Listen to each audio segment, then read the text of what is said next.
துலாம் ராசிக்காரர்களுக்கு மிகப்பெரிய நல்ல வாரங்க. சந்திரன் 5, 6, 7 ஆகிய இடங்கள்ல இருக்கிறார்.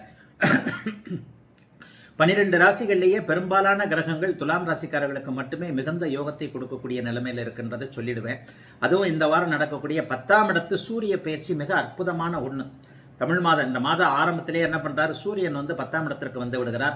லாபாதிபதி 10ஆம் இடத்திற்கு வருவதால் தொழில், வேலை, வியாபாரம் போன்ற அத்தனை அமைப்புகளும் இந்த மாதத்திலிருந்தே அப்படியே படிப்படியாக துலாம் ராசிக்காரர்களுக்கு மிகப்பெரிய நிறைவாக என்ன பணங்காசு வருங்க. இது வரைக்கும் ஒரு இடத்துல பணங்காசு வரல, ஒரு இடத்துல கொடுத்துட்டு ஏமாந்துட்டேன், அப்படி ஆயிடுச்சு இப்படி ஆயிடுச்சு, தேவையில்லாமல் இதில் போய் மாட்டிக்கிட்டேன் என்கின்ற வகையில் இருந்தவர்கள் எல்லாருக்குமே மிகப்பெரிய நல்ல முன்னேற்றங்கள், கொடுத்த பணம் திரும்ப வருவது, தகராறுகள் போன்ற அமைப்புகள் இருந்ததில் வெற்றிகள் கிடைக்கக்கூடிய அமைப்புன நிறைவான நல்ல அமைப்பு 10ஆம் இடத்து சூரியனால் இப்போது உண்டு.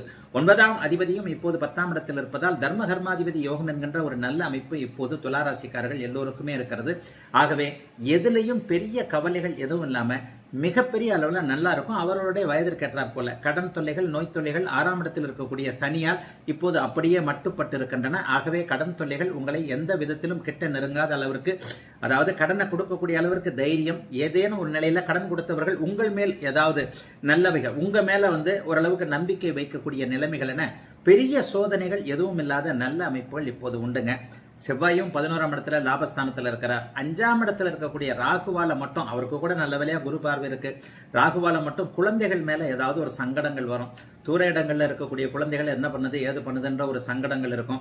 அல்லது காலேஜுக்கு போற பிள்ளைங்க, அல்லது பருவ வயதில் இருக்க போற பிள்ளைங்க, இவங்க இப்படி பண்றாங்களோ அப்படி பண்றாங்களோன்ற மாதிரியான சில விஷயங்கள் இருக்கும். ஆனாலும் துளாராசிக்கார பெரியவர்கள் அதை சமாளித்துக் கொள்ளக்கூடிய நிலைகள் தான் இருக்குது. 8இல் அமர்ந்திருக்கின்ற சுக்கிரனுடைய அமைப்பினால் ஏதேனும் எதிர்பாராத அதிர்ஷ்டங்கள் கிடைக்கக்கூடிய, எல்லாம் நிறைவாக இருக்கக்கூடிய நல்ல வாரம் துலாத்திற்கு இந்த வாரம்.